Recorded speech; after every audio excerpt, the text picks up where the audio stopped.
Le décryptage à présent, chers amis internautes, retour plateau. On est là pour décrypter les informations. Et bien sûr, Romaric Djessoukou Benou est resté avec moi. Romaric, à nouveau, bonjour. Bonjour Naël, on est là pour le décryptage, on s'y met. Effectivement, et la nouvelle tête sur ce plateau, c'est bien sûr Florent Ngongo. Bonjour à vous. Bonjour Naël, bonjour Romaric. Je suis très heureux d'être de votre... Le plaisir est partagé, bien évidemment. Et bien sûr, on parle aujourd'hui de la Ligue professionnelle de football qui fait son retour sur les pelouses. La phase retour qui démarre ce week-end, notamment le samedi 15 février prochain. Déjà, Florent, les enjeux de cette phase retour, quand on sait le dénouement que cela doit avoir dans quelques mois.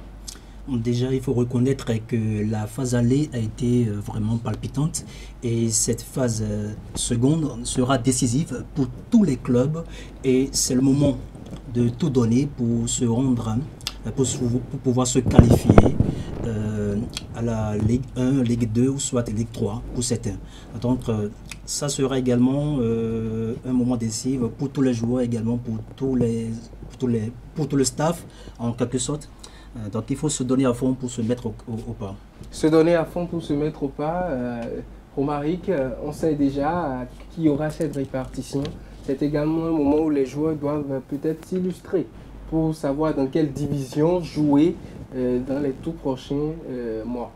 Écoutez, moi j'ai suivi très judicieusement, religieusement, je vais dire, la phase aller. Je crois que l'une ou l'autre des équipes n'a pas démérité. Ce qui est sûr, il y a de l'enjeu, vous l'avez bien dit, c'est la relégation des différentes équipes dans les D1, D2 et D3. Ce que s'affiche, se dessine, c'est que voilà, il y a certaines équipes lors de la phase aller qui n'ont pas nécessairement brillé, mais il y a peut-être un piège également pour les autres équipes qui ont peut-être donné le meilleur d'elles-mêmes pour s'en sortir, puisque Real Sport par exemple, on sait que Real Sport c'est une équipe une équipe montante, une équipe si on peut le dire ainsi, un bébé parmi tant d'autres, et donc il ne faut pas pour cela sous-estimer les jeunes qui ont quand même produit de bons jeux. On a suivi leurs prestations, c'était de très belles prestations. C'est vrai qu'ils n'ont pas pu tirer leur épingle du jeu, ils sont classés dans le rouge jusque là, mais attention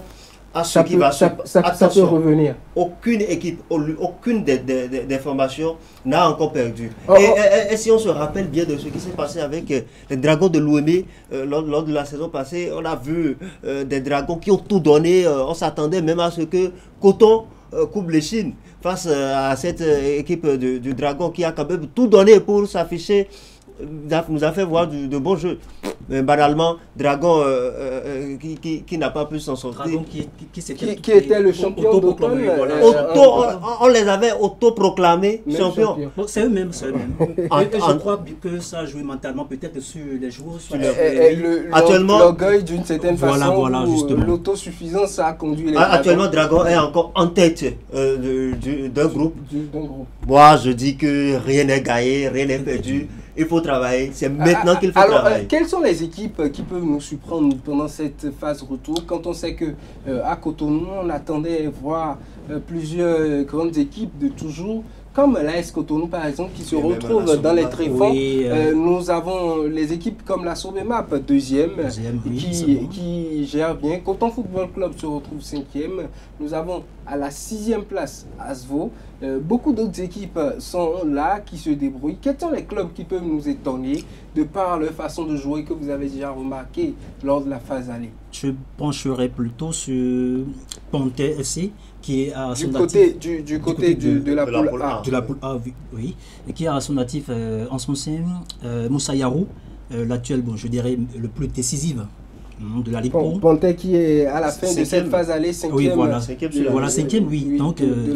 Donc il peut encore vraiment apporter à Pontet déjà et espérer se qualifier pour la Ligue 1. Espérer se qualifier pour la Ligue 1. Oui, comme on est du côté de la poule A, j'aimerais bien vous demander, est-ce que vous pensez que l'Adja Football Club peut rééditer l'exploit? Quand l'Adja est aujourd'hui 2e, avec un peu de difficulté, sinon l'équipe pourrait terminer première de cette poule.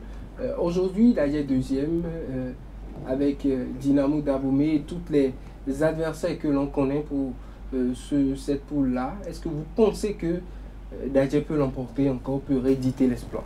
Mais la différence de points, déjà, elle n'est pas longue. On voit les points qui séparent, la distance qui sépare. Il n'y a que pas, en fait, entre Dadje, Dynamo, Cavalier et tout. Quand on sait que le championnat est un marathon, c'est-à-dire ce n'est pas celui qui court plus vite, qui est en première position lors de du début de la fin. En parler au niveau de la poule B, lorsque nous allons aborder la poule B. Allez-y en attendant. Au niveau de la poule A, au niveau de la poule A, quand on sait que ce n'est pas c'est un marathon et que tout le monde, le dernier peut revenir encore. Je dirais que Dadje n'a rien perdu. Dadje a peut-être un peu titubé lors de la phase aller. Est-ce que vous pensez, ma question c'est, est-ce que vous pensez que Dadje, cette confiance, cette détermination que l'on connaît à Dadje lors de la saison passée, est-ce que vous pensez que Dadje est assez équipé pour rééditer l'histoire? Dadje a tout pour rééditer l'histoire. Un peu comme la Sobemap. C'est des équipes qui ont tout pour se retrouver au sommet de l'art. Je dirais que Dadje a manqué d'un peu plus de précision. Sinon, Dadje aurait pu garder la tête de cette poule-là. Toujours est-il que rien n'est perdu. Et tel que moi j'ai suivi leur rencontre, j'ai eu la chance de vivre la plupart des rencontres. Je dirais que Dadje a tout. Dadje a quelque chose à prouver lors de cette... Dans un groupe, on retrouve Cavalier en première position. C'est même... Parlant de la précision, on peut dire peut-être la gestion des matchs également au niveau de Dadje.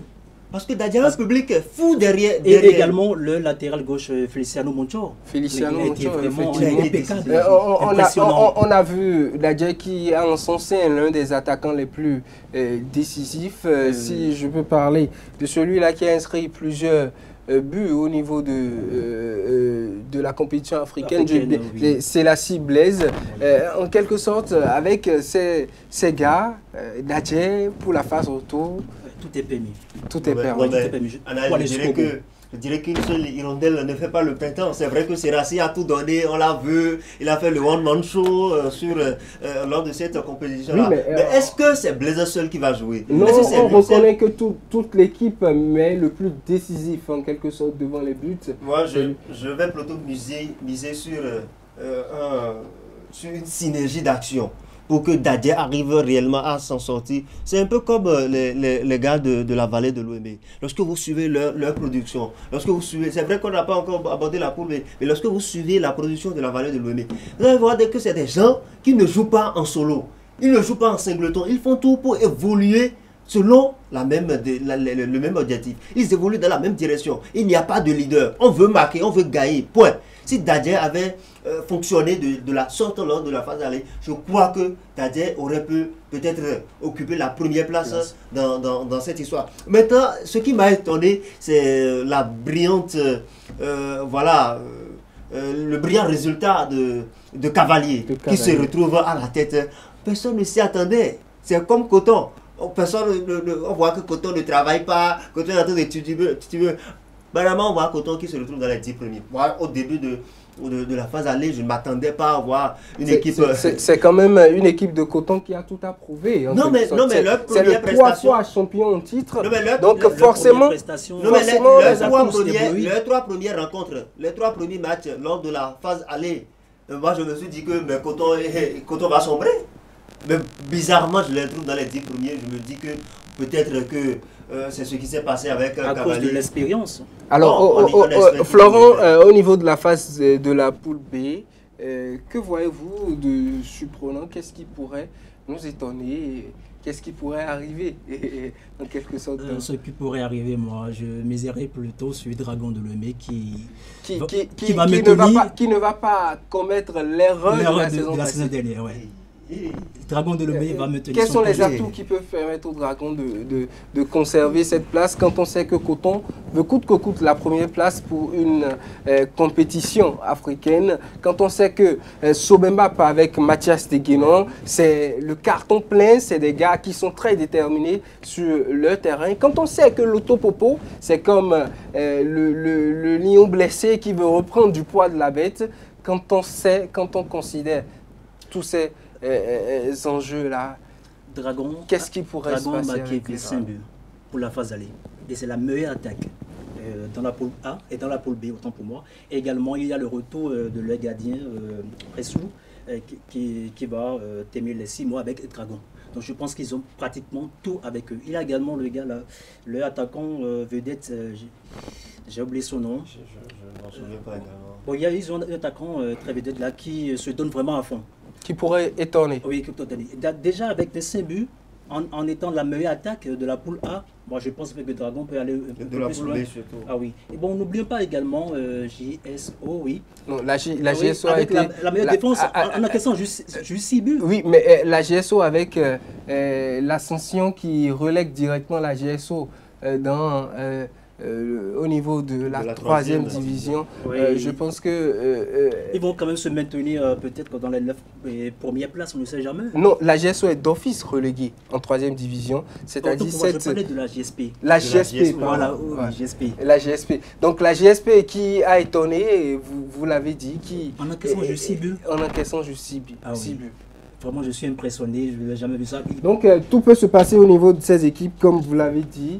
Et bien sûr, on a la 18e journée qui pointe déjà Mais à en l'horizon. attendant d'aborder le retour de cette ligue-là dès le week-end prochain, moi je crois qu'au niveau de cette poule B, il y a une certaine équipe de craqués qu'il ne faut pas oublier. C'est les jeunes de craqués. C'est vrai qu'ils n'ont peut-être pas de l'expérience, c'est des gens qui sont peut-être très affiliés comme moi, et qu'il ne faut pas craindre à première vue. Mais attention, ce que j'ai vu à craquer, non, ils m'ont sidéré. Et donc qu'il se retrouve à cette position dans le classement, dans les 3 premiers, moi je dis que craquer mérite. Est à craindre pour la phase retour. Il faut donc, les Dragons, vous êtes avertis. Vous êtes avertis. Mais- Parce que vous avez c'est de très vrais bien. adversaires. Craquer qui se positionne juste en deuxième position de vous, ce n'est qu'à quelque part. Et ils n'ont pas pu encaisser beaucoup de buts. Alors pour Attention. pour la 18e journée, nous avons plusieurs affiches du côté de la poule A. On aura le choc du Septentrion qui va opposer les Buffles du Borgou qui peinent à se redresser et les Pontais de Djougou. Une affiche du genre, qu'est-ce que cela pourrait nous réserver? Déjà, ça serait peut-être un match 50-50, puisque Buffle a marqué 8 buts, il en a encaissé 8 buts également. Donc du coup, ils sont dans la moindre. Par contre, je disais tantôt que Ponté a en son sein le meilleur buteur actuellement, Moussa Yarou, avec 11 buts et quelques passes décisives. Donc je me pencherai plutôt sur Ponté FC. Qui pourrait avoir une victoire en déplacement. Parce que Buffle, en ces temps-ci, a du mal à se retrouver. Est-ce que le mal à se retrouver n'a peut-être pas été corrigé pendant le mercato de cette trêve qu'on a eu? Oui, il y a quelques recrues, mais bon, on verra bien ce que les nouvelles signatures feront sur le terrain. Alors, Romaric, on se retrouve avec l'Autopopo qui se déplace pas trop loin, qui rencontre juste Rolio, 2 clubs qui sont pratiquement juste côte à côte. Si ce n'était pas la mauvaise règle de football que je connais, je dirais que le classement a été fait exprès parce que décider de ce que Audio joue contre cette équipe d'Adia, ou bien je crois De l'Autopopo, je dirais que j'aurais dit qu'ils ont fait le classement exprès. Mais bon, il n'y a pas d'abri, il n'y a pas de... Ce sera un choc. Ce sera un choc parce que lorsque moi je vais couvrir un match, d'accord, de Audio, sur les installations de Audio, je vois comment les gens de l'autre équipe se déplacent pour les soutenir. C'est-à-dire qu'ils ont le public. Pratiquement le même public. C'est le même public. Et donc je me demande, je me mets dans la position, dans la position des amoureux du Kuro. Ce qui va se passer, je vais bien aimer être présent à cette rencontre-là, par exemple, pour voir comment ça va se passer. Parce que ils n'auront pas le choix. Il faudra supporter son équipe. Audio a une belle performance, a fait une belle performance à la phase aller, et donc je ne doute pas que voilà qu'elle puisse rééditer l'histoire. L'Autopopo qui recherche à l'Autopopo a tergiversé. Ouais. Ils ont vraiment mal marché. Une équipe avec tout ce qu'il y a Ils comme ont moyen. pour réussir. Ils ont tout. Ils ont tout pour réussir. C'est Et ils nous ont produit également également du sketch. Si, je ne sais pas si vous avez pu suivre ça. Vous avez pu vivre ça. Ils nous ont pris du sketch. En début de toutes les rencontres avec l'Autopopo, on assiste à du sketch. Il y a les installations, les tambours qui sont partout. Et on monte sur le terrain, on fait une belle démonstration pour encaisser 2 buts. Moi, je ne sais pas comment ça va se passer. On attend de voir. On attend de voir ce que la phase retour va nous donner. Et du côté de l'Autopopo, on a également Dadje qui se déplace à Boïcon pour affronter Tonnerre. Dadje, Tonnerre, pratiquement ces deux clubs qui sont pas très loin. Certes, il ne faut pas miser avant la rencontre, mais moi je mise plutôt sur Dadje. Encore que on sait que Dadje c'est une des meilleures équipes du championnat qui sait se déplacer, qui gagne beaucoup de victoires à l'extérieur. Dadje Pontet, qu'est-ce qui pourrait jouer en faveur des hommes de Aplahoui? Déjà la méforme de Tonnerre FC. Et déjà je dirais Dadje qui sait bien exprimer à l'extérieur peut profiter de ce atout pour se mettre devant Tonnerre FC. Et Tonnerre FC qui ne se positionne pas du tout, qui ne se retrouve pas du tout, qui a perdu pas mal de matchs. En parlant de ça, et il y a également le début contre Dynamo en temps. Donc moi je mise beaucoup plus sur Dadje. Ah, oui. On va passer du côté de l'autre poule. Le choc pratiquement de cette poule là, c'est l'USS Craqué face au Dragon de l'Ouémé. Un choc, un derby qui les Dragons et puis les jeunes qui sont également très bien positionnés, très engagés, très disciplinés sur la pelouse. On les voit jouer. En quelque sorte, qu'est-ce que cette rencontre peut nous donner? Araldo, je n'avais pas encore pris connaissance de ce calendrier-là, par exemple, avant de dire que, avant d'avertir les Dragons, parce qu'ils ont de l'adversaire. Ils sont déjà affrontés. C'est vrai que voilà, ils ont plus d'expérience que l'équipe de Craqué. Mais attention, Dadje, je le répète, je parle de Dadje, Dragon, vous êtes informés. Il faut vraiment vous ménager pour jouer face à vos petits frères, si je peux m'exprimer ainsi, de l'USS Craqué. Parce qu'ils ont de la matière à rendre lors de cette phase retour. Et donc, il ne faut pas commettre de l'impair pour se retrouver comme par le passé, ce qu'on a vécu. Et donc, il faut tout donner pour quand même garder le titre. Tout donner pour garder le titre. On va faire un dernier tour de table pour parler de la dernière question. C'est ce qu'on pourrait corriger en cette phase retour. Quels sont les petits manquements, imperfections que vous avez constatées à la phase aller qui doivent être corrigées pour une bonne phase retour? Au niveau des équipes, c'est ça? Au niveau des équipes comme de l'organisation également. Ouais, je pencherai un peu plus sur le staff, de certaines équipes que je préfère les noms, qui déjà ne fait que bloquer la route à certains hommes de médias. Parce que moi, je ne suis pas tout d'accord à ce niveau. Le partage de l'information. Bon, pas le partage de l'information, mais notamment quand je parle des hommes de médias, je mise sur les photographes et autres. Parce qu'il fut un temps, le néon des photographes, des reporters voilà, du Bénin, on a fait le constat. Et il y a certains staff qui disaient que ces reporters faisaient pratique de crier voilà, en griffe et autres. Donc, si on peut se concentrer uniquement sur le terrain vert, là ça peut aller. Écarter notamment les trucs mystiques pour jouer. Bien sûr, à part cela, côté organisation. Bon, moi, ça pourrait aller. Ouais, bon, pas totalement. Mais quand même, je pense que les équipes font assez d'efforts. Oui, il faut assez d'efforts. Je vais déjà commencer par apprécier la phase aller pour dire que j'ai aimé quelque chose, c'est la promptitude sur le lancement, le début des matchs qui n'a jamais excédé peut-être 2 minutes de retard ou bien 1 minute de retard compte tenu de la pratique de l'organisation du terrain et tout. Et donc j'ai aimé cette promptitude également des arbitres qui font tout pour être là à temps et pour lancer le match à temps. Ce que je vais peut-être dire qui est moins bon, c'est l'assez facile qu'on ne donne pas peut-être aux hommes de médias. Parce qu'on parle du championnat du Bénin. Si c'est que nous sommes allés à l'extérieur du pays pour aller filmer, on peut revenir dire qu'on a rencontré des difficultés peut-être pour avoir accès à un stade. Ouais, mais ici, qu'on reconnaisse que vous êtes arrivé pour quand même faire la communication sur l'événement, moi je crois que il faudra avoir peut-être créer un réseau, d'accord, pour permettre à tous ceux qui sont déployés sur les différents stades d'avoir assez facile. Mais je crois que pour régler ce problème, il suffit juste d'avoir la carte de presse d'une certaine Oui, façon. c'est vrai. La carte du Malgré média. ça, il a encore un autre souci. C'est vrai, vous avez peut-être raison, vous avez raison de dire que bon voilà, il faut avoir la carte de presse. Mais voyez-vous, tout le monde n'a pas la carte de presse. Bon, c'est ce qui confirme que vous êtes journaliste. Donc si vous n'avez pas la carte de presse, c'est que...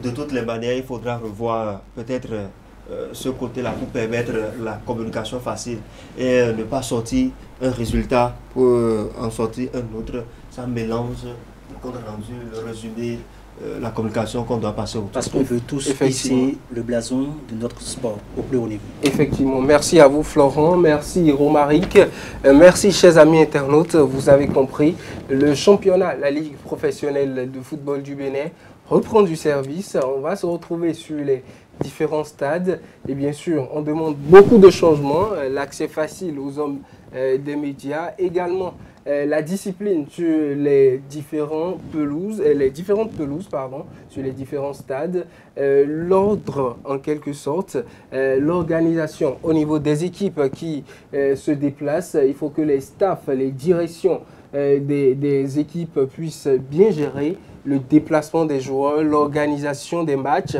pour qu'on n'assiste pas à des événements qui se passent lors de la phase aller, des événements comme les difficultés de transport, des équipes qui viennent au stade en retard, qui t'a empêché même le démarrage d'un match ou le report d'un match.